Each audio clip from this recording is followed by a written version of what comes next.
साथियों, हमारे पड़ोस में लंबे समय से कोच का विवाद चल रहा था। ये होती है एकता की ताकत। एक बाबा जिसने पूरे गांव का जीना आराम कर रखा था, खाप और गांव पूरा संगठित हुआ तो बताओ डेरा छोड़ करके जाना पड़ा कि नहीं जाना पड़ा? ये हमारी भाईचारे की और एकता की जीत है। ये गांव के सम्मान और स्वाभिमान की जीत है। के सम्मान में शहीद सम्मानित अध्यक्ष मंडल, सम्मानित मंच, यहां की कमेटी, खाप और मेरे सामने बैठे मेरे पिता तुल्य बुजुर्गों, नौजवान साथियों, किसान बिरादरी के सरदारों, मेरी माताएं, बहनें और सभी मीडिया के बंधुओं, देखिए लंबे टाइम तक आप बैठे और शहीद किसानों को आपने अपने श्रद्धा सुमन अर्पित किए। अब ज्यादा समय कार्यक्रम नहीं चलेगा, 2-3 वक्ता आपके बीच में और बोलेंगे। तो मेरा निवेदन और प्रार्थना यह है कि आप सब अनुशासन भी बना के रखें और शांति भी बना करके रखें, और जो दूर दराज से हमारे नेता चल के आए हैं उनके विचार भी आप सुनने का काम करें। साथियों, 13 शहीद और इतना भव्य स्मारक, ये सारा श्रेय इस नौगामा खाप को जाता है। आप पूरे देश में चले जाओ, आपको ऐसा शहीद किसानों के सम्मान में स्मारक नहीं मिलेगा। और 13 शहीद अकेली एक खाप से, ये भी एक बिरला उदाहरण है। तो मैं भी सभी शहीदों को अपने श्रद्धा सुमन अर्पित करता हूं। और जो ये शहीद परिवार है, सरकार की भी जिम्मेवारी है कि इनके पुनर्वास की व्यवस्था करे, और समाज की भी जिम्मेवारी है, हमारी भी जिम्मेवारी है।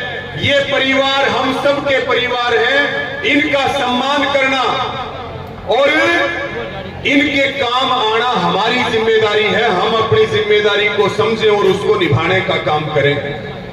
साथियों, अभी केंद्र सरकार ने, देखिए, जो पहलगाम का आतंकी हमला हुआ और फिर भारत पाक की लड़ाई में भी बहुत सारे सैनिक, बहुत सारे लोग शहीद हुए। आज इस मंच से हम उनको भी अपनी श्रद्धांजलि देना चाहते हैं, उनको भी अपने श्रद्धा सुमन अर्पित करते हैं।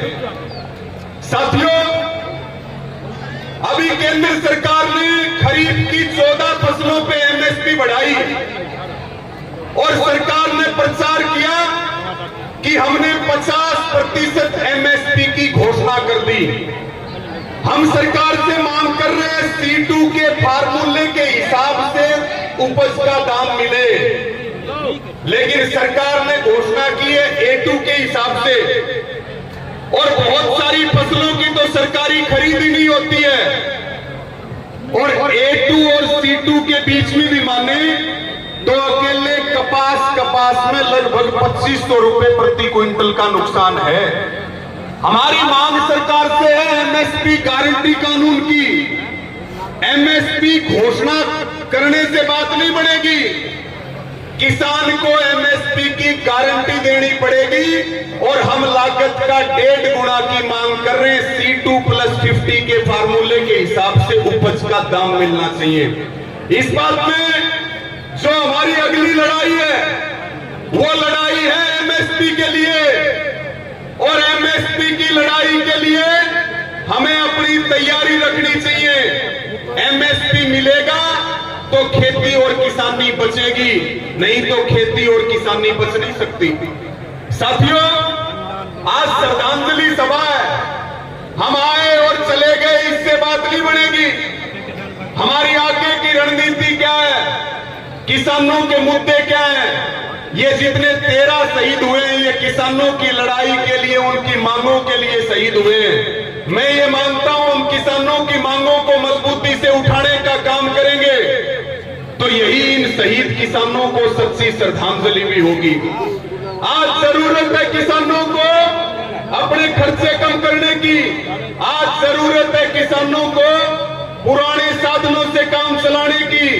आज जरूरत है किसानों को ब्याह शादी गांव में करनी चाहिए। सारे हम कर्जे के नीचे दबे बैठे हैं। अगर हम खर्चा कम नहीं करेंगे तो फिर हमें दुनिया की कोई ताकत नहीं बचा सकती।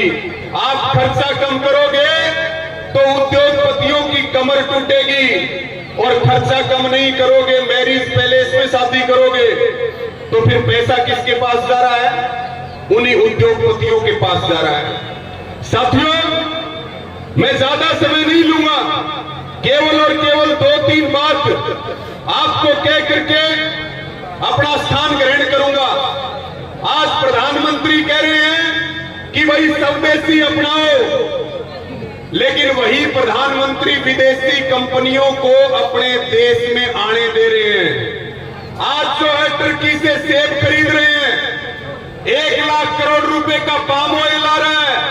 एक तरफ प्रधानमंत्री कह रहे हैं स्वदेशी चीजें खरीदो, दूसरी तरफ विदेशों से खाद्यान्न तेल मंगवाए जा रहे हैं और यहाँ के किसानों की कमर तोड़ी जा रही है। और एक बहुत बड़ा काम सरकार कर रही है, अगस्त तक फ्री ट्रेड एग्रीमेंट पे साइन हो जाएंगे और जो अमेरिका के डेयरी के, पोल्ट्री के और जो खेती के प्रोडक्ट है वो आपके मार्केट में आएंगे और देश के किसानों की कमर टूट जाएगी। इसके लिए हमें लड़ाई लड़नी पड़ेगी। इसके लिए सारे तैयार हो कि नहीं हो बताओ? हमें सरकार से कोई सर्टिफिकेट नहीं चाहिए। हमारी कौम देशभक्ति है। किसानों के बच्चों में तो जन्म से ही देशभक्ति कूट कूट के भरी हुई होती है। हमें ये सिंदूर बांटने वाले ड्रामे नहीं आते। हमारी कौम जो है वो स्वाभिमानी कौम है। इस देश को हमारे पूर्वजों ने बनाया और अपनी शहादतों से इस देश को बचाने का काम किया है। ये बीजेपी वाले कह रहे हैं कि भाई घर घर सिंदूर बांटेंगे और हम इनको ये कह रहे हैं भाई तुम सिंदूर बांटने की बजाय कोथली भी तो बांट सकते हो, कोथली बांटने वाला काम कर लो। इसलिए हमें इन सरकार की सारी साजिशों को समझने का काम करना है। हमारी लगभग 2 दर्जन मांगे हैं जिनको लेकर के हरियाणा सरकार बात नहीं कर रही है। बार बार हरियाणा सरकार को संयुक्त किसान मोर्चा कह रहा है सरकार बैठ के बात करे, मुख्यमंत्री बैठ के बात करे। ये सरकार की जिम्मेदारी है कि सरकार बैठ करके बात करे, किसानों का समाधान करे। सरकार को अगर ये वहम है कि किसान कमजोर हो गया या किसान बट गया है तो सरकार को अपना वहम निकाल देना चाहिए। हम पहले भी ताकतवर थे, आज भी ताकतवर है और समय की जरूरत पड़ेगी तो सिर पे कफन बांध करके और जान हथेली पर लेकर के किसान खेती किसानी बचाने की लड़ाई को लड़ने का काम करेगा। हम पीछे नहीं हटेंगे किसी भी कीमत पे। साथियों, हमारे पड़ोस में लंबे समय से कोर्ट का विवाद चल रहा था। ये होती है एकता की ताकत। एक पापा जिसने पूरे गांव का जीना आराम कर रखा था, खाप और गांव पूरा संगठित हुआ तो बताओ डेरा छोड़ करके जाना पड़ा कि नहीं जाना पड़ा? ये हमारी भाईचारे की और एकता की जीत है। ये गांव के सम्मान और स्वाभिमान की जीत है। आज जो है हर मोर्चे पर हमें खतरे हैं। कहां हम लड़ाई लड़े। अभी आप अखबारों में खबर पढ़ रहे हो, नकली खाद बन रही है, मार्बल के पाउडर मिट्टी पे चढ़ा करके। राजस्थान के किशनगढ़ में आपने देखा, हरियाणा में भी बहुत सारी जगह बन रही है। नकली बीज, नकली खाद, मिलावट की चीजें। खेती किसानी को सरकार बर्बाद करने पर तुली हुई है। ये हमारी सबकी सामूहिक जिम्मेदारी है कि हम अपने काम के साथ साथ अपनी किसान की लड़ाई को मजबूत रखें और जब लड़ाई को मजबूत रखेंगे तो निश्चित तौर पर हमारी जीत होगी। साथियों, अभी 7 तारीख को जो आने वाली 7 तारीख है उस दिन मैयड़ टोल कमेटी पे भी पंचायत रखी गई है। मैयड़ टोल के ऊपर जो खेड़ी चौपटा में आंदोलन हुआ और उसमें जो मुकदमे दर्ज हुए, 7 जून को मैयड़ टोल पे पंचायत है। उन्हीं मुकदमों को लेकर के मेरी सभी किसान साथियों से, सभी नौजवान भाइयों से अपील है कि 7 तारीख को आपको वहां आने का काम करना है। आज बड़ी संख्या में मेवात के किसान आए हैं और हम मेवात के किसानों को एक ही बात कहना चाहते हैं, जो आंदोलन वहां 15 महीने से चल रहा है, आज हरियाणा के लगभग सभी जिलों से मुख्य व्यक्ति यहां मौजूद हैं। मैं आपको भी प्रार्थना करूंगा कि इन 9 गांवों के किसानों की जमीन भी छीन ली गई, इनको मुआवजा भी पूरा नहीं दिया गया, इनके कोर्ट के दरवाजे भी बंद कर दिए। अभी बहुत जल्दी वहां पे पंचायत होगी, वहां आईएमटी में जो काम चल रहा है उसको बंद करवाने के लिए मेवात के किसानों को आज इस श्रद्धांजलि सभा पे सभी हाथ उठा करके ये आश्वासन दो कि भाई हम आपकी लड़ाई में आपके साथ हैं, आपकी लड़ाई को लड़ने का काम करेंगे। इन्हीं सब शब्दों के साथ आप सबका धन्यवाद और अंत में सभी को यही अपील और प्रार्थना करता हूं कि भाई केवल बातों से काम नहीं बनेगा, लड़ाई लड़नी पड़ेगी और लड़ाई लड़ने के लिए हम सबको तैयार रहना चाहिए। आज हमारे बीच में भारतीय किसान यूनियन के राष्ट्रीय महासचिव चौधरी युद्धवीर सिंह जी आए हैं, भाई गौरव टिकैत जी आए हैं, यहाँ रतन मान जी मौजूद हैं, भाई जोगेंद्र नैन जी यहाँ बैठे हैं, भाई सोनू मालपुरिया जी बैठे हैं, दिल्ली से दलजीत डागर जी बैठे हैं। तमाम हमारे नेतागण यहाँ मौजूद हैं और हमारा सबका आप सबसे यही निवेदन है कि भाई अकेला कोई नहीं है, मिलकर के लड़ाई लड़ने का काम करेंगे। लड़ने वाले का राम हिमायती होता है, ना हम कभी हारे हैं और ना कभी हारेंगे और हमेशा जीत की तरफ कदम बढ़ाएंगे। यही इन शहीद किसानों को सच्ची श्रद्धांजलि होगी। मुझे बोलने का मौका दिया, आप सब ने इतना मान सम्मान दिया, पूरा बहुत क्रांतिकारी इलाका है ये। हम भी आपको ये विश्वास दिलाते हैं कि जो आपकी पगड़ी है उसको कभी झुकने नहीं देंगे और आपके विश्वास को कभी टूटने नहीं देंगे। इसी प्रकार से संघर्ष करते रहेंगे। सभी का बहुत बहुत धन्यवाद, सबको राम राम, सबका आभार। और 2 नारे शहीद किसानों के सम्मान में पूरी ताकत से लगाओ, आवाज चारों तरफ जानी चाहिए।